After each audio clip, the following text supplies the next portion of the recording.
Good afternoon to everyone. We are the Group 5 and we are going to report Bagobo Traditional Justice System. So, Bagobo, known to, known to be one of the largest group in Mindanao, Bagobo is composed of three subgroups namely Tagabawa, Klata, Quinyangan, and Ubo.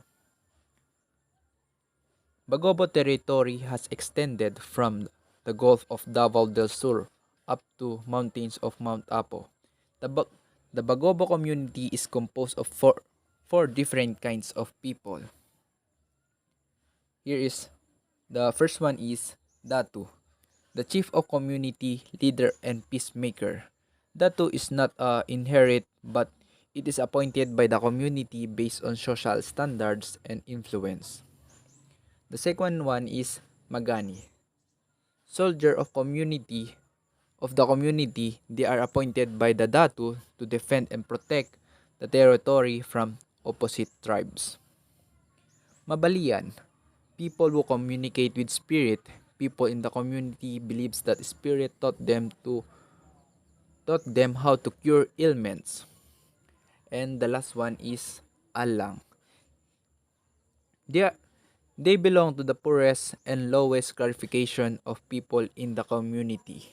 They are considered as slaves and on some instances they are even used as a present during a sablang wedding, or in short, they are used as a wedding dowry. So the next one is the Bagobo culture. Dangan to panahon kung madat ka matoyan kat Bagobo means if you break a good custom arrogantly, you will be killed by Bagobos. So kapag gumawa ka ng hindi maganda sa kanilang kultura, sa kanilang tribo, ay mapaparusahan kanila ng kamatayan. Payaw, tribal revenge. If a Bagobo members was killed by another tribe, it is not only the aggrieved family that will revenge but together with the Bagobo community.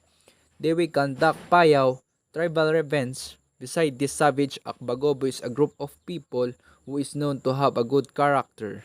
They have a code of conduct called Butasan. So yung Butasan guys ay it is a code of conduct by the Bagobo which mandates them to behave if they want to gain respect from others. It indicates that a Bagobo members must put himself in a proper for him to gain respect and acceptance from the elders and people in the community. Bagobo also have high respect to their nature, including waters, animals, and even the rocks, for they believe that all creatures are created by God and protected by spirits. They also believe that whoever destroy or attempt to destroy the nature will be punished by spirit. So these are the punishment could be given to those who will commit or attempt to destroy the nature. Offender may acquire incurable disease. Offender may suffer unknown sickness. Offender may meet incident which may cause his permanent disability. The worst is death.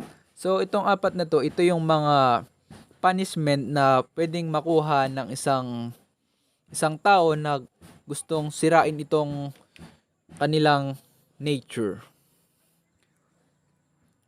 So we are going now to avoidance of this punishment. Ito naman yung paano natin ito mapipigilan ito yung mga possible na pwede nating gawin para mapigilan natin at hindi natin makuha yung ganitong punishment. Offering valuables to spirits like pig, goat, cow, or water buffalo, or any such valuable articles that is accompanied by prayer or ritual headed by mabalian.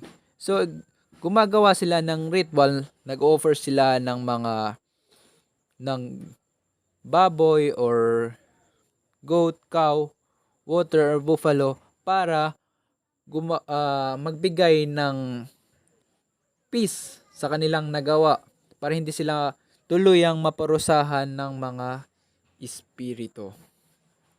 So, again guys, yung yung mabalian is ito yung mga people who communicate with spirit. Sila yung mga parang priest sa dito sa community na ito.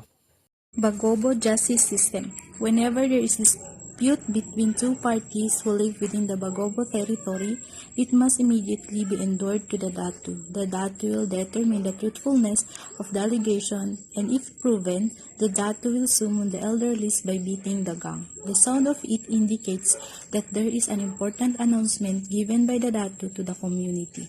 The Datu will send his alang to the aggrieved and so as the offender to accompany them to the place where the dispute will be settled amicably.